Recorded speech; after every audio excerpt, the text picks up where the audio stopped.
ಅತ್ಯಂತ ಹೆಲ್ದಿ ಬ್ರೇಕ್ಫಾಸ್ಟ್ಗಳಲ್ಲಿ ಒಂದಾದಂತಹ ತಿಂಡಿ ಉಪ್ಪಿಟ್ಟು.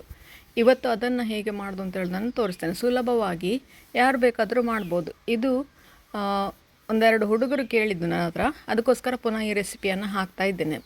ಮೊದಲಿಗೆ ಬಾಣಲೆಯಲ್ಲಿ ಒಂದು ಸ್ವಲ್ಪ ತುಪ್ಪ ಅಥವಾ ಎಣ್ಣೆ ಹಾಕ್ಕೊಂಡು ಅದಕ್ಕೆ ಅರ್ಧ ಟೀ ಸ್ಪೂನ್ ಸಾಸಿವೆ, 1 ಟೀ ಸ್ಪೂನ್ ಉದ್ದಿನಬೇಳೆ, ಹಾಗೆಯೇ ನೆಲಕಡಲೆ ಒಂದು ಸ್ವಲ್ಪ, ಇಲ್ಲಾಂದರೆ ಕಡಲೆಬೇಳೆ ಕೂಡ ಹಾಕ್ಬೋದು.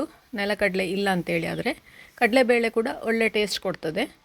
ಆಮೇಲೆ ಕರಿಬೇವು, ಒಂದು 2 ದಂಡಷ್ಟು ಕರಿಬೇವು ಹಾಕ್ಕೊಳ್ಬೋದು. ಇವಿಷ್ಟನ್ನು ಸಾಸಿವೆ ಸಿಡಿಯೋವರೆಗೆ ಚೆನ್ನಾಗಿ ಹುರಿಬೇಕು. ಹಾಗೆ ನೆಲಕಡಲೆ ಗರಿ ಗರಿ ಆಗಬೇಕು. ನೆಲಕಡಲೆ ಗರಿ ಗರಿ ಆದ ನಂತರ ಅದಕ್ಕೆ 1 ಅಥವಾ 2 ಟೊಮೆಟೊ ಸೇರಿಸಿ ಈರುಳ್ಳಿ ಬೇಕು ಅಂತಾದರೆ ಹಾಕ್ಕೊಳ್ಬೋದು, ಬೇಡ ಅಂತಾದರೆ ಸ್ಕಿಪ್ ಮಾಡಿಕೊಳ್ಬೋದು. ಈರುಳ್ಳಿ ಇಷ್ಟಪಡೋರು ಹಾಕ್ಕೊಳ್ಬೋದು, ಅಥವಾ ನಾವು ಹಬ್ಬದ ದಿವಸಗಳೆಲ್ಲ ಮಾಡಿದ್ರೆ ನಮಗೆ ಈರುಳ್ಳಿ ಹಾಕ್ಲಿಕ್ಕೆ ಆಗೋದಿಲ್ಲ, ಹಾಗಾಗಿ ಈರುಳ್ಳಿ ನಾನಿವತ್ತು ಹಾಕಲಿಲ್ಲ. ನಿಮಗೆ ಬೇಕು ಅಂತಾದರೆ ಹಾಕ್ಕೊಳ್ಬೋದು. ನಾನಿಲ್ಲಿ 1 ಕಪ್ಪಷ್ಟು ಬನ್ಸಿ ರವೆ ತಗೊಂಡಿದ್ದೇನೆ. ಹಾಗೆಯೇ ಅದಕ್ಕೆ 3 ಕಪ್ಪಷ್ಟು ನೀರು. 1 ಕಪ್ ರವೆಗೆ 3 ಕಪ್ಪಷ್ಟು ಅಥವಾ 4 ಕಪ್ಪು ಕೂಡ ಸೇರಿಸ್ಲಿಕ್ಕೆ ಆಗ್ತದೆ. ತುಂಬ ಮೆತ್ತಗೆ ಸಾಫ್ಟಾಗಿ ಲಿಕ್ವಿಡಿ ಸಜ್ಜಿಗೆ ಬೇಕು ಅಂತ ಹೇಳಿದ್ರೆ 4 ಕಪ್ಪು ನೀರು ಹಾಕ್ಬೋದು. ಅಷ್ಟು ನೀರನ್ನು ರವೆ ಎಳ್ಕೊಳ್ತದೆ. ಈಗ ಟೊಮೆಟೊ ಮೆತ್ತಗಾಗೋವರೆಗೆ ಅದನ್ನು ಫ್ರೈ ಮಾಡಿಕೊಂಡು 1/4 ಟೀ ಸ್ಪೂನಷ್ಟು ಅರಶಿನ, ಅರ್ಧ ಟೀ ಸ್ಪೂನಷ್ಟು ಮೆಣಸಿನ ಹುಡಿ. ಅರಶಿನ ಮೆಣಸಿನ ಹುಡಿ ಇಲ್ಲಿ ನಾಮಕಾವಸ್ಥೆ ಮಾತ್ರ. ಖಾರಕ್ಕೆ ಬೇಕು ಅಂತಾದರೆ ನೀವು ಹಸಿಮೆಣಸು ಹಾಕ್ಕೊಳ್ಬೋದು.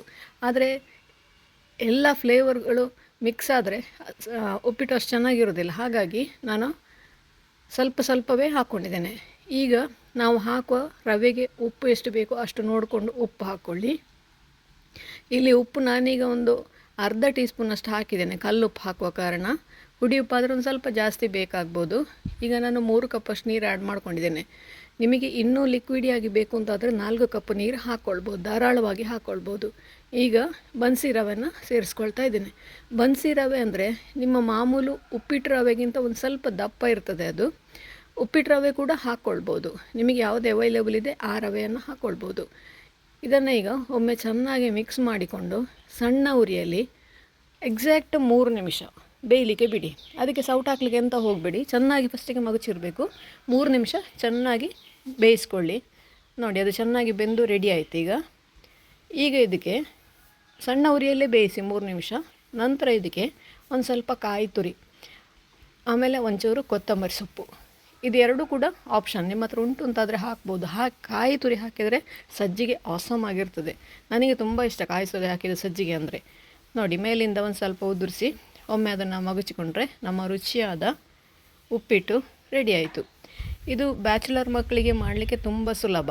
ಮ್ಯಾಕ್ಸಿಮಮ್ ಅಂದರೆ ಒಂದು 10 ನಿಮಿಷ ಸಾಕಿದನ್ನು ಮಾಡಲಿಕ್ಕೆ. ಎಲ್ಲ ಐಟಮ್ಗಳು ಮನೆಯಲ್ಲಿರ್ತವೆ. ಯಾರು ಇಲ್ಲ ಅಂತ ಹೇಳುವಾಗ ನಿಮಗೆ ಸಾಯಂಕಾಲ ಕಾಫಿಗೆ, ಟೀಗೆ ಅಥವಾ ಬೆಳಗಿನ ತಿಂಡಿಗೆ ಕೂಡ ಇದನ್ನು ಮಾಡಿಕೊಳ್ಬೋದು. ಇದು ತುಂಬ ಹೆಲ್ದಿಯೆಸ್ಟ್ ಬ್ರೇಕ್ಫಾಸ್ಟ್ ಇದು, ಅಥವಾ ಸಾಯಂಕಾಲ ತಿಂಡಿಗೆ ಕೂಡ ಇದನ್ನು ತಿನ್ಬೋದು.